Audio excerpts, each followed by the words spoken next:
Bonjour à tous et bienvenue dans cette nouvelle vidéo. Je suis Thomas Veillet et aujourd'hui nous sommes le 3 janvier 2025. Alors, 2024 a été une année incroyable, bien sûr, les indices ont explosé, les bénéfices des entreprises ont battu des records et les investisseurs sont toujours plus nombreux à se demander et pourquoi ça pourrait pas continuer encore, sans compter que ça fait quand même 2 ans que ça dure et que ça serait quand même bien que ça continue parce qu'on a quand même tendance à s'y habituer et puis il faut quand même reconnaître que c'est plus ou moins agréable. Alors aujourd'hui, je vais faire comme si je n'avais pas tourné la vidéo du début de la semaine et comme si on n'était pas conscient qu'il y a quand même pas mal de trucs qui pourraient mal tourner.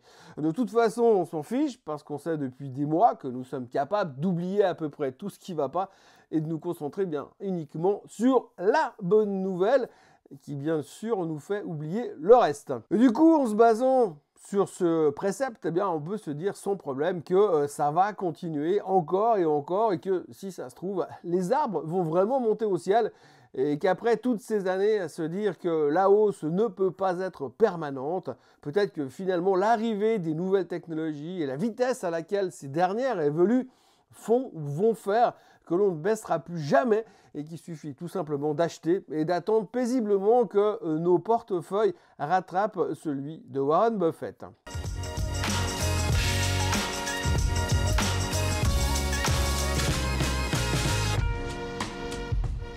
Donc, pour faire le reflet de ce que je vous ai dit lundi dernier, eh bien, ce matin, voici les 10 raisons qui font que cette année encore, le marché va prendre 30% et Nvidia 2 fois plus. Mais avant toute chose, bonne année 2025 et bonne santé à vous tous. Merci d'être là avec moi tous les matins et merci d'avoir fait tout ce chemin sur cette chaîne Swissquote en français. On est reparti pour une nouvelle année avec plein de Morning Bull et plein de Swiss Bliss et peut-être même plus de trucs encore. Donc la première raison qui fera que cette année encore le marché va prendre 30% et Nvidia 2 fois plus, c'est bien sûr et encore une fois l'intelligence artificielle. Alors comme on le sait depuis des mois, on ne peut plus se passer de l'IA. L'IA c'est la base, c'est ce qui nous fait vivre, c'est ce qui nous fait évoluer, qui nous permet de faire tout plus vite et mieux en gagnant énormément de temps, ce qui nous permet d'avoir plus de temps libre pour se former sur les nouveaux outils de l'intelligence artificielle qui arrivent tous les jours et aussi un peu de temps pour aller jouer au golf et améliorer notre swing en attendant que l'IA le fasse à notre place. Alors si 2024 était l'année où l'intelligence artificielle a conquis le grand public, 2025 sera celle où elle devient indispensable. Pourquoi ? Parce qu'elle est partout et qu'elle rend tout absolument meilleur, plus rapide, plus efficace. Voici d'ailleurs quelques exemples concrets, ne serait-ce que dans la finance. Les IA analysent en temps réel des millions de transactions pour détecter des tendances, prédire des risques, gérer des risques et même conseiller carrément certains investisseurs, remplacer les banquiers et même peut-être les chroniqueurs boursiers. L'IA n'a pas d'émotion, l'IA ne se trompe pas et tous ceux qui ont parié dessus vont commencer à en toucher les résultats financiers. On se disait en 2024 que l'IA mettrait du temps à être rentable et que même ChatGPT disait lui-même que les premiers return on investment ne se verraient pas avant 2030. Je lui avais posé la question et c'est ce qu'il m'avait répondu. Erreur, erreur, les premiers revenus se font sentir dès 2025. Et si les sociétés qui font de l'IA montent en bourse, en plus l'IA va nous aider, vous aider à gagner de l'argent en bourse. Et si c'est pas en 2025, ça sera pour l'année prochaine. On n'a donc pas fini de monter. Mais aussi dans le domaine de la santé. Grâce à l'IA, on identifie des traitements en quelques semaines au lieu de quelques années. On passe de phase 1 en phase 3 à la vitesse de la lumière. On élimine bien sûr les mauvais traitements et on en découvre de nouveaux. Tout va donc aller beaucoup plus vite, beaucoup plus haut et surtout moins cher.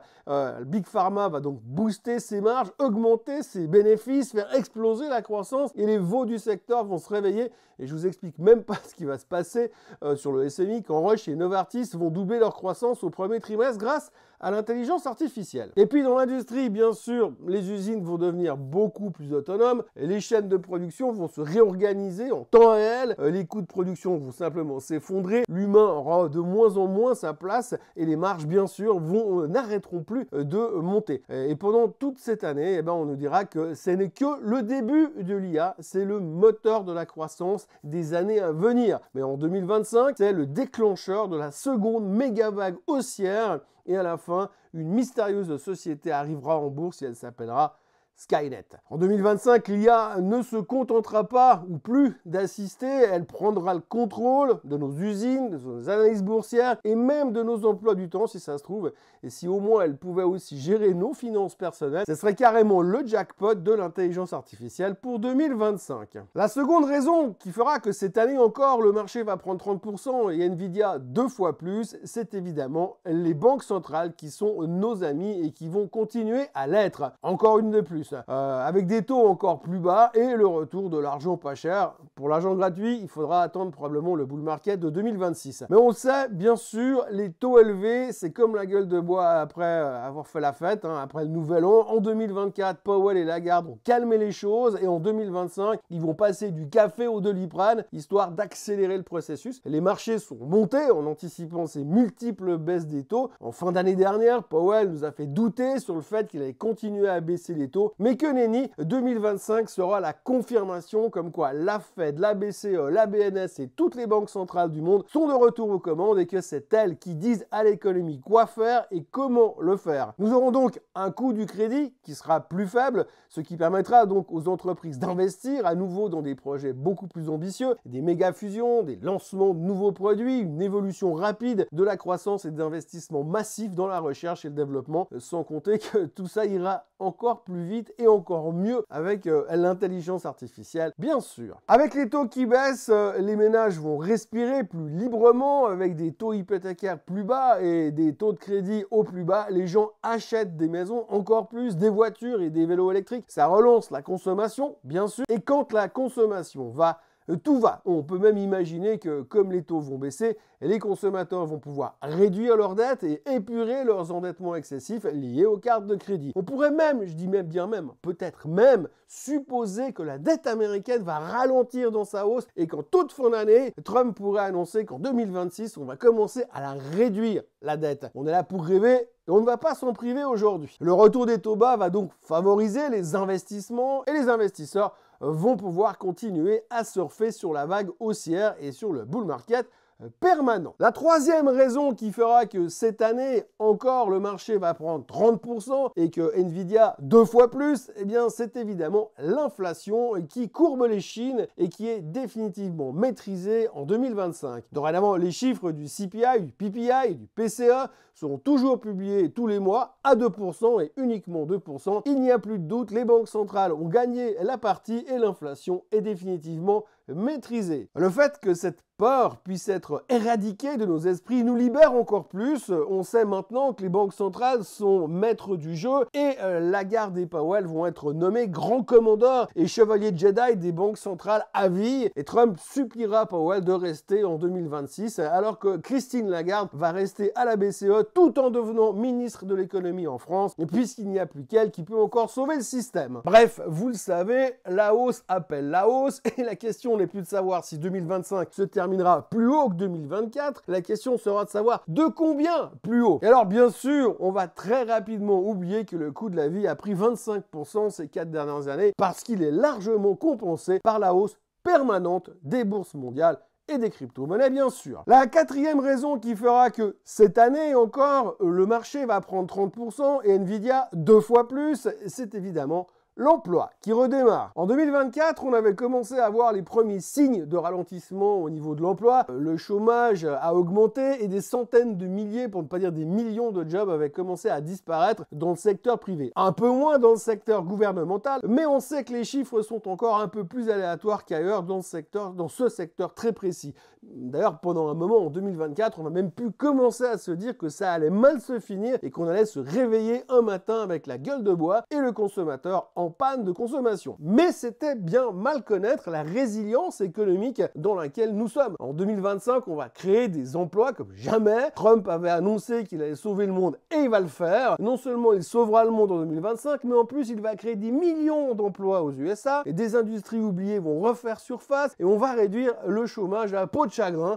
Ceux qui seront encore, c'est parce qu'ils le voudront et les autres vont crouler sous les offres d'emploi. Sans compter, et c'est là que c'est vachement important, c'est qu'on aura appris du passé. Donc le consommateur, qui a bien sûr retrouvé un job, va consommer mais parcimonieusement, avec intelligence, afin de ne pas pousser non plus l'inflation à la hausse et afin d'éviter encore une fois aux banques centrales de devoir nous sauver les fesses. 2025 sera donc l'année du plein emploi et les marchés vont aimer cette stabilité économique jamais vue ces 30 dernières années. Le plein emploi, les taux qui baissent, l'inflation qui est maîtrisée et le fait que les économistes vont commencer à imaginer que plus jamais nous allons vivre une récession. Dans le monde parfait dans lequel nous allons vivre cette année, la cinquième raison qui fera que cette année encore le marché va prendre 30% et Nvidia 2 fois plus, c'est évidemment le redémarrage en fanfare de l'économie chinoise. Après des années de ralentissement, après avoir sombré dans une espèce de déprime et une morosité ambiante absolument immonde et traversé des crises immobilières sans précédent, eh bien la Chine revient en force, va revenir en force et ce n'est pas juste un feu de paille cette fois. Tout d'abord, il y a la relance de la consommation intérieure. Pékin a réduit les impôts, offert des subventions aux ménages, relancé l'appétit des consommateurs pour le high-tech et les produits de luxe, tout en les poussant à investir dans l'immobilier. Dans le courant 2025, le consommateur chinois va reprendre l'avion, va retourner faire la queue devant les boutiques de Sieur Bernard Arnault et de ses amis de chez Hermès. De nouveaux projets d'infrastructures massifs vont voir le jour en Chine, des trains, des autoroutes et même des villes flottantes. Mais non, c'est pas de la science-fiction, c'est vraiment des projets qui sont dans les cartons. Bref, la Chine conquérante sera de retour en 2025 et ça n'est pas pour déplaire aux bourses mondiales, mais surtout aux bourses chinoises qui vont s'envoler plus vite que le reste pour rattraper le retard accumulé après les années Covid. On peut même rêver encore plus loin et se dire que 2025 sera l'année de la stabilisation du secteur immobilier chinois. Les géants comme Evergrande ont été restructurés et la confiance revient, les investisseurs étrangers reviennent avec leurs milliards. Entre la consommation qui repart, le chinois qui voyage à nouveau et l'immobilier qui revit, on commence à se dire que le stimulus chinois fonctionne vraiment et que cette fois, plus rien ne pourra les arrêter. La sixième raison qui fera que cette année encore, le marché va prendre 30% et Nvidia 2 fois plus, c'est évidemment les crypto-monnaies qui atteignent des sommets stratosphériques et qui ne veulent plus, mais alors plus jamais, s'arrêter de monter. Si vous pensiez que le Bitcoin avait tout donné en 2024, alors attendez de voir 2025. Voici d'ailleurs quelques raisons pour lesquelles ça va remonter encore plus vite, encore plus haut. Tout d'abord, l'institutionnalisation des cryptos, les ETF sont partout, les banques centrales lancent leur propre monnaie numérique et même les gouvernements les plus conservateurs acceptent les cryptos. Trump va annoncer la création d'un nouveau fonds de réserve stratégique en Bitcoin, mais un fonds qui comprendra également une partie avec d'autres monnaies prometteuses. On parle de l'Ether, du Solana, du Dogecoin et d'une dizaine d'autres candidats. Les annonces du nouveau président américain vont booster le secteur dès le premier mois de l'année et le ton sera donné. La volatilité sera toujours là, mais comme pour ce qui est des bourses mondiales, le mojo des traders est à nouveau the only way is up, baby. On peut donc aussi imaginer qu'en 2025, la technologie des cryptos va évoluer. On parle de blockchain 3.0 qui permettra des transactions encore plus rapides, encore plus sécurisées et surtout encore plus écologiques, histoire de satisfaire tout le monde. Résultat, les investisseurs institutionnels arrivent en masse, encore plus vite et encore plus nombreux. On commence à parler de Bitcoin à 500 000 $ et par moment, les prévisions de Katie Wood et de Michael Saylor ne paraissent plus aussi délirantes que cela. Sans compter bien sûr que le coup d'accélérateur en crypto va aussi pousser en avant les applications dans le réel. Les cryptos sont plus juste des actifs spéculatifs ou d'investissement. Elles finissent par financer des projets, facilitent le paiement et les paiements internationaux et même les levées de fonds. En résumé, encore une fois, ça n'est que du bonheur et quand on voit tout ce qui pourrait se passer en 2025, on se dit que 2024,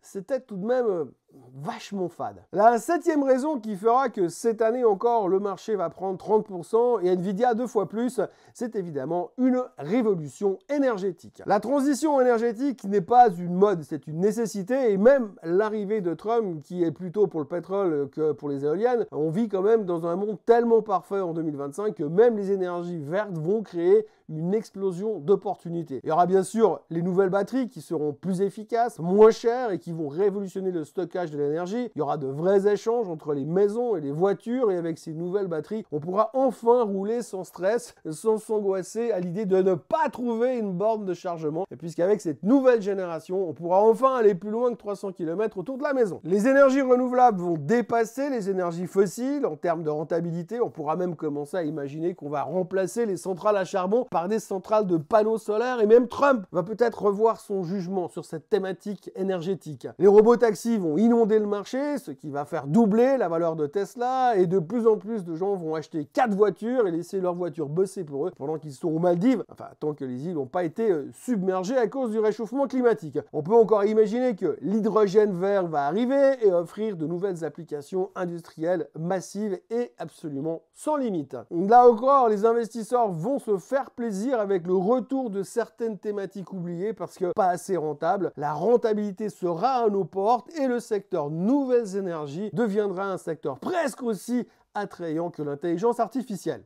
J'ai dit presque. Il ne faut pas non plus exagérer. Personnellement, sur toutes ces thématiques et sur toutes ces raisons de voir monter le marché, je dois avouer que c'est pas non plus celle que je préfère, mais plutôt celle qui me laisse le plus, disons, pensif. La 8e raison qui fera que cette année encore, le marché va prendre 30% et Nvidia 2 fois plus, c'est évidemment Trump qui va relancer l'Amérique comme jamais. Alors sur ce point-là, je vais pas vous faire un dessin. Depuis qu'il a été élu, l'ex-futur président a été une injection de vitamine boursière pour les marchés financiers. Hausse des indices, explosion des cryptos, optimisme encore plus exacerbé, alors que fondamentalement, on avait l'impression, avant l'élection, que plus personne ne voulait de lui et que Kamala était quand même devenu vachement sympathique. Mais depuis qu'il est là, depuis qu'il a tout gagné aux élections, eh bien on sait qu'il va baisser les impôts, investir massivement dans les infrastructures, déréguler à tout va, stimuler l'économie plus que ce que la Chine va faire chez elle, taxer tout ce qui vient de l'étranger, créer des emplois, détruire le wokisme, make America great again, ramener le chômage à des niveaux qui ressembleront plus à de l'homéopathie ou à l'infiniment petit, forcer les Américains à acheter américain, forcer les entreprises américaines à investir aux USA, forer du pétrole à tout va pour faire baisser le prix de l'essence, mettre des robotaxis partout dans la rue parce qu'il faut bien faire plaisir à Elon Musk, et puis virer la moitié des fonctionnaires qui ne servent à rien grâce au département Dodge d'Elon et les recycler en tant qu'ouvriers dans le pétrole pour ne pas faire monter le chômage et faire baisser le prix de l'essence. Trump va également et évidemment ramener la paix dans le monde, stopper les guerres partout où il y en a, et je peux vous dire qu'il y a du boulot. Et puis s'il lui reste un peu de temps, il devrait se pencher sur l'éradication du cancer, la faim dans le monde avec la multiplication des pains et faire disparaître l'industrie viticole française en quelques mois puisqu'il a le pouvoir de transformer l'eau en grand Bordeaux. Bref, avec Trump, Wall Street va exploser, l'Amérique va gagner en compétitivité, Wall Street va exploser et les indices boursiers vont battre des records historiques lors des 52 prochaines semaines et ça devrait continuer encore pendant les 156 semaines suivantes. Avec Trump, tout est possible. S'il pouvait transformer l'eau en pétrole, il le ferait. Mais pour l'instant, il va se contenter de booster Wall Street. Et franchement, ça marche plutôt pas mal. La 9e raison qui fera que cette année, encore, le marché va prendre 30% et Nvidia 2 fois plus, c'est évidemment que l'Europe va prendre tout le monde à contre-pied. Alors que tout le monde, l'ensemble du marché s'attendait à voir l'Europe trébucher, elle va se révéler en fait résiliente comme jamais. L'Allemagne va réinventer son industrie en misant sur l'électrique et les nouvelles technologies. Les entreprises vont rappeler les gens qu'elles ont virés en 2024 pour leur proposer de nouveaux jobs qui seront mieux payés. La France va stabiliser ses finances. si, ça peut arriver. Mais elle va aussi retrouver un gouvernement stable en qui les Français ont confiance et Macron va redevenir un homme aimé par son peuple alors que François Bayrou s'imposera de lui-même comme un grand leader dynamique et visionnaire. L'économie va repartir à toute vitesse et le CAC 40 sera tiré à la hausse par le luxe qui retrouve ses lettres de noblesse grâce à la Chine. Oui, bon, d'accord. J'avoue que cette 9e raison, c'est pas non plus des masses crédibles, mais c'est surtout le gouvernement stable en qui les Français ont confiance et Macron qui va redevenir un homme aimé par son peuple alors que François Bayrou s'imposera de lui-même comme un grand leader dynamique et visionnaire qui me fait mourir de rire. On sent tous que ça tient pas du tout la route, pas une seconde. Ou alors c'est qu'ils vont simplement déplacer l'Elysée à Lourdes et qu'effectivement des miracles pourraient se produire. Bref, on va surtout dire que pour cette 9e supposition, que sur un coup de chance, sur un miracle, l'Europe pourrait nous surprendre. Une chose est certaine, la France n'a pas fini de nous faire rire, mais si la Chine repart comme c'est prévu au point numéro 5, eh bien le secteur du luxe pourrait bien nous faire des étincelles. L'Europe, c'est cette grande incomprise qui pourrait bien nous surprendre. Certes, ça prendrait un miracle, mais entre le luxe, la tech et une stabilité politique, en rêve, il y a un potentiel à exploiter. La 10e raison qui fera que cette année encore, le marché va prendre 30% et Nvidia 2 fois plus, c'est évidemment les consommateurs qui vont consommer comme jamais. Alors avec une inflation maîtrisée, des salaires en hausse, et les consommateurs n'auront pas d'autre choix que de dépenser, dépenser et dépenser encore. On peut déjà identifier des secteurs à la mode qui vont en bénéficier, comme les voyages, le tourisme va exploser, on aura de plus en plus de temps avec l'IA qui va bosser à notre place et plus d'argent à dépenser, alors autant aller profiter du soleil, de la montagne, des plages et des hôtels 5 étoiles. Il y aura aussi la technologie, la tech qui comme d'habitude va récupérer des montagnes de cash avec l'envie de changer de téléphone, de PC, de machine à café, de montre connectée, une télé plus grande, un mixeur plus rapide connecté au Wi-Fi, et j'en passe et des meilleurs. Et puis il y aura bien sûr évidemment encore lui, le luxe. Je vais pas vous insulter en vous expliquant ce que le consommateur va vouloir faire avec tout ce pognon quand il ne saura plus quoi acheter, mais une chose est sûre, il va falloir réserver vos places dans les files d'attente chez LVMH et consorts. Et puis bien sûr, on le sait tous, quand la consommation va, eh bien